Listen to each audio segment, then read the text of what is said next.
Good evening, students. How are you? I think you are full of fun and fine at home. Very shortly, you are going to have a online half-yearly exam. So almost all the courses are covered. I had left one chapter, that is chapter number 9, some application of trigonometry. After a long time, I want to teach this chapter. Listen carefully. Okay? So this is NCERT class math class 10 chapter 9, that is some application of trigonometry.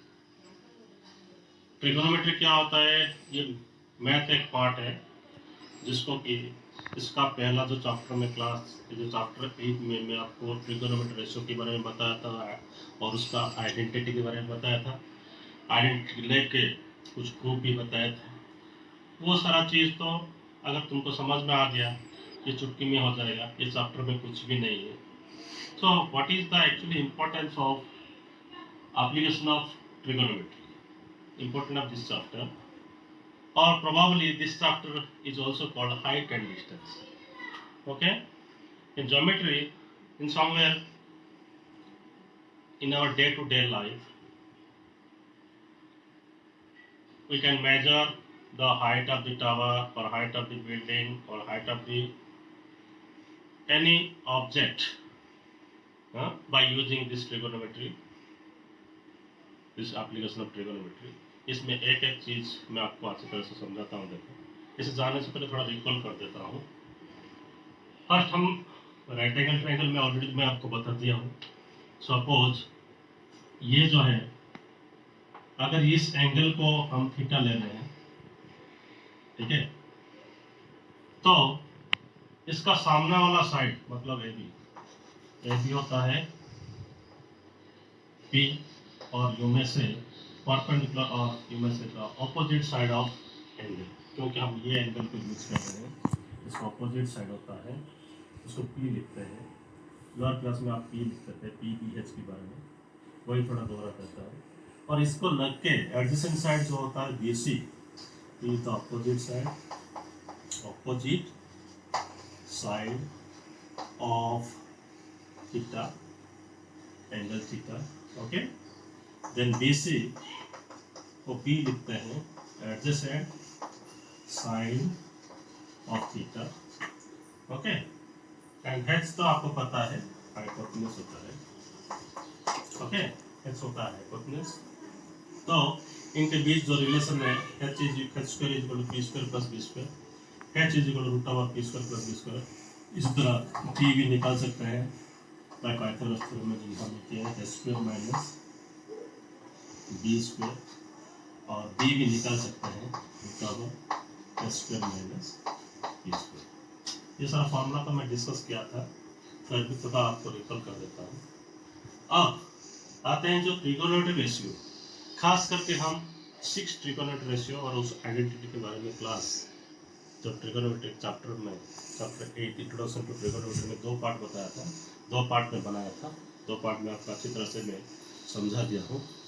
Identity को कैसे याद करोगे, table भी याद रखना है, table भी 0 को लेकर 90 डिग्री तक टेबल का भी याद करना है, सब साइन थीटा से लेकर आपका कोसेक थीटा तक 6 ट्रिगोनोमेट्री रेशियो, जैसे कि साइन थीटा पहला वाला, उसके बाद कॉस थीटा, उसके बाद tan theta, then cot theta, sec theta. Okay, तो देखिए यहाँ पे साइन थीटा का जो फॉर्मूला मैं आपको बताया था, ऑपोजिट साइड बाई हाइपोटेन्यूज और पी बाई एच। इस तरह कॉस थीटा का adjacent side by hypotenuse, that is b by h, and tan theta का opposite side by adjacent side. Okay, cot theta g by 2 adjacent side by opposite side. Sec theta hypotenuse by adjacent side. Okay, and cosec theta just reciprocal of sin theta, that is hypotenuse by opposite side. लेकिन ये जो 6 trigonometry ratio है, इनमें से अक्सर ये जो chapter में हम पढ़ने वाले हैं sine theta, tan theta and cos theta, most probably ये तीन के बारे में हम पढ़ेंगे। बाकी तीन का तुम्हारा चैप्टर इसलिए इंपॉर्टेंट है, वो याद रखना है। ये तीन को थोड़ा रिकॉल कर लो, ये तीन के बारे में पढ़ेंगे। तो ट्रायंगल में जो देखो इन जनरल, फिर से मैं एक ट्रायंगल कर रहा हूँ, अब टॉपिक के ऊपर आ रहे हैं, ध्यान से सुनो। ये ट्रायंगल में ये है B C, suppose C point से ए बी एक मीनार है, एक मीनार, आपको तो मीनार देखो, ए बी एक मीनार है, मीनार का तो हाइट रहता है ना, बहुत हाइट रहता है। सपोज सी पॉइंट से मीनार का टॉप के बीच एक एंगल दिया है, एंगल थीटा दे रहा है, ये मीनार और सी जो पॉइंट से मीनार से कुछ दूरी में है, ठीक है, ये कुछ दूरी में है, बी सी कुछ डिस्टेंस में है, ये हॉरिजॉन्टल लेवल है, इसको बोलते हैं हॉरिजॉन्टल लेवल। ओके, तो मीनार होता है ऑब्जेक्ट बोलते हैं, क्या बोलते हैं, ऑब्जेक्ट। सपोज सी पॉइंट को ले रहे हैं, सी पॉइंट को हम बोलते हैं ऑब्जर्वर। ऑब्जर्वर तो ये नहीं होता है, सी पॉइंट को मैं आपको बताने हैं observer, let us consider observer. Okay, और ऑब्जर्वर इसका टॉप को देख रहा है, तो कैसे देखेगा, अपना नजर उठा के देखेगा, अपना नजर उठा के देखेगा, यहाँ से यहाँ पे नजर उठाने के लिए क्या है, कुछ एंगल का तो फॉर्मेशन होता है। ये वाला लाइन जो एसी है, एसी को बोलते हैं line of site, line of site. Okay, line of site होता है, तो लाइन ऑफ साइट और हॉरिजॉन्टल लेवल के बीच में जो एंगल फॉर्मेशन होता है, ये वाला एंगल हमारा मेन फंडा है इस चैप्टर का, उसको बोलते हैं एंगल ऑफ एलिवेशन। इसका क्या बोलते हैं, angle of elevation. Okay, angle of elevation. So आपको फिर से समझा देता हूँ। सपोज ये एक मीनार है जिसका कि एक हाइट है, कुछ हाइट सर्टेन हाइट दिया है, एक भी हाइट, उसका हाइट ऑफ द मीनार एक ऑब्जेक्ट है, और यहाँ पे एक ऑब्जर्वर सी है, उसको देखेगा, अपना नज़र तो उठाना पड़ेगा क्योंकि ये पॉइंट से हम देख रहे हैं, ऊपर देख रहे हैं, तो नज़र उठाना पड़ेगा। तो ये होता है लाइन ऑफ साइट, जो होता है एसी होगा line of sight, B C horizontal level, C observer, theta angle of elevation. Okay, तो ये चार चीज के बारे में हमको फाइंड आउट करेंगे, इनमें से कोई एक के बारे में, एक दो के बारे में दिया होगा, बाकी रेस्ट को by using the trigonometry ratio, tan theta, sine theta, cos theta, लगभग इसमें से तीन साइड के बीच आ जाता है रिलेशन, इसमें डाल के हम बाकी का निकालेंगे। और कभी कभार क्या है, इसमें √3 का वैल्यू आएगा, आपको √3 का वैल्यू कभी कभार बुक में देता है, तो आता है 1.73, आपको मालूम है, ये वैल्यू लगभग याद रखो। अगर प्रॉब्लम में ये मेंशन नहीं किया है तो अच्छी बात है, अगर मेंशन किया है तो ये वैल्यू पुट अप करके लास्ट को कंप्लीट करके आपको करना पड़ेगा। ओके, चलिए फिगर के माध्यम से मैं आपको फिर से ये जो एंगल ऑफ एलिवेशन समझा देता हूँ। See, suppose you are standing here, you means you are the observer, okay, you are standing certain distance from the ground, okay, and suppose this is a tower, suppose this is a tower, tower को हम क्या लेते हैं, object, okay, this is your I level, I level में एक horizontal line हम draw करेंगे ground के साथ पैरेलल करके, तो ये होता है हॉरिजॉन्टल लेवल,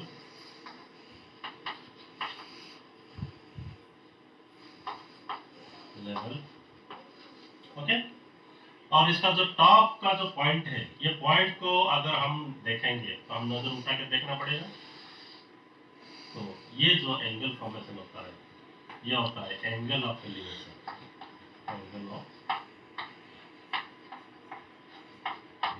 एलिवेशन। एंड ये जो लाइन होता है, ये होता है line of site.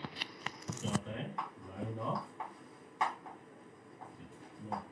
Point of करता है ए, सपोज ये बी, सी, बी, ई। ओके, तो फिर से रिपीट कर रहा हूँ। ए बी जो है ऑब्जेक्ट का हाइट है, और बी सी जो है ऑब्जर्वर ऑब्जेक्ट से जितना दूरी में है वो होता है बी सी। और इसका आर्क लेवल में जो लाइन खींचा हूँ डी, ये हॉरिजॉन्टल लेवल है, डी हॉरिजॉन्टल लेवल। और डी ए, इसका टॉप को जो देख रहे हैं हम, ये होता है लाइन ऑफ साइट।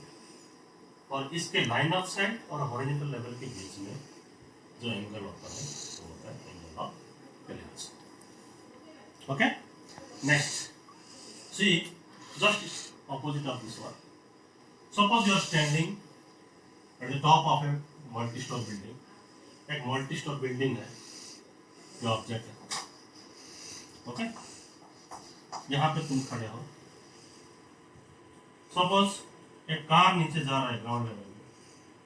कार को तुम देखोगे तो ये तुम्हारा आई लेवल, यहाँ एक हॉरिजॉन्टल लाइन ड्रॉ करेंगे, ये horizontal level. Okay, this is horizontal level, I level है। और यहाँ से कार को देखेंगे, मतलब या आँख को तो झुकाना पड़ेगा कार को देखने के लिए। ठीक है, ये जो हॉरिजॉन्टल लेवल ये हुआ लाइन ऑफ साइट। अब यहाँ पे जो लाइन ऑफ साइट ये होता था, और ऊपर से नीचे से ऊपर होता था, ये ऊपर से नीचे होगा line of site.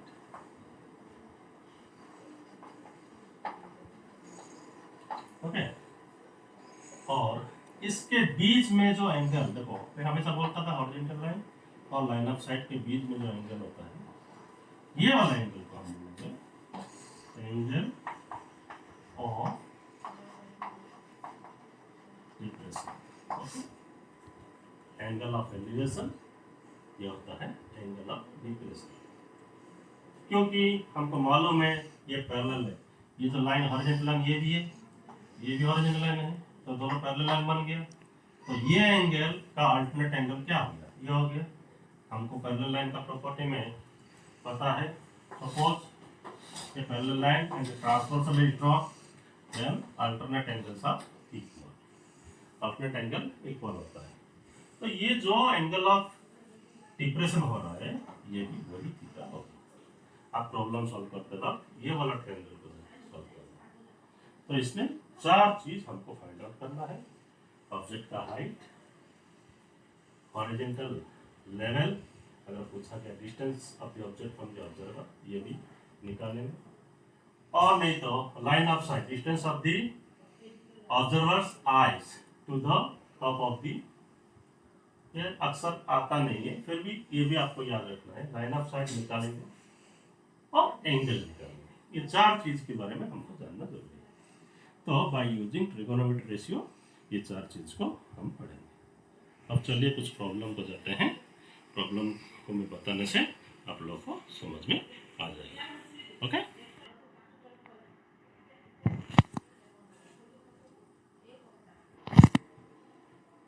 okay student, let me see an example. See, this is a suppose tower of height how many meter, 100 meter is given, और यहाँ एक पॉइंट है। पॉइंट से टावर का टॉप का angle of elevation, angle of elevation 30 degree दिया है। बाकी सारा चीज हम कैसे फाइंड आउट करेंगे? तो हमको क्या फाइंड आउट करना है?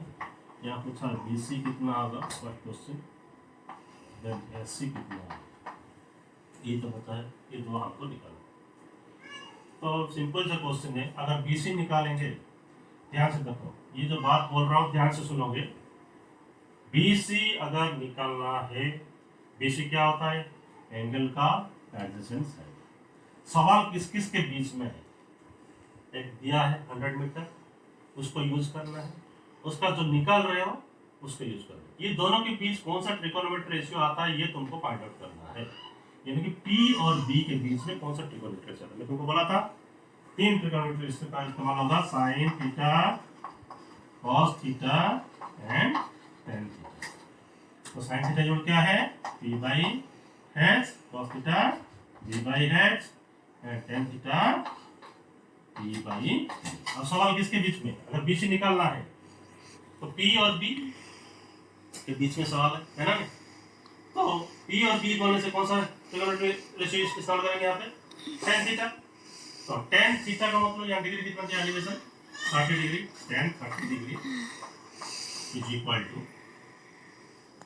Okay, tan 30 degree is equal to P by B। tan 30 का वैल्यू टेबल तो आपको याद रखना पड़ेगा, tan 30 का वैल्यू क्या होता है 1 बाई √3। P कितना है 100 मीटर, ओके, हमको B निकालना है।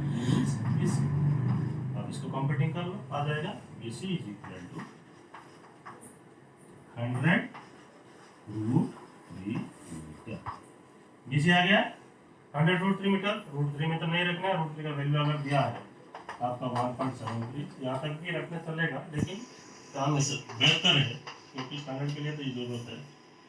100 √3 के बदले में 1.73 मल्टीप्लाई कर लो, अप्रोक्सीमेट आंसर आ जाएगा 173, यानी कि 3 points 173 metre away from the, कौन सा डिस्टेंस में का सी पॉइंट जो है कौन कितने में है 173 मीटर दूरी में है, ओके।